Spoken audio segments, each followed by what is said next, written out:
உவமையால் விளக்கப்பெறும் பொருத்தமான பொருளை தேர்ந்தெடுத்துக. எலியும் பூனையும் போல அப்படின்னு சொல்லியிருக்காங்க. எலியும் பூனையும் வந்து என்னது, ஒற்றுமையாவா இருக்கும்?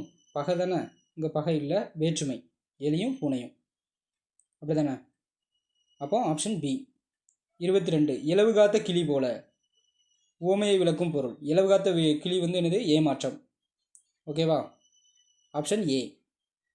அடுத்து உவமையால் விளக்கப்பெறும் பொருத்தமான பொருளை தேர்ந்தெடுத்ததுக்கு அதே மாதிரி தான். பசுமரத்து ஆணி போல, எளிதில் மனதில் பதிதல். பசுமரத்து ஆணி போல.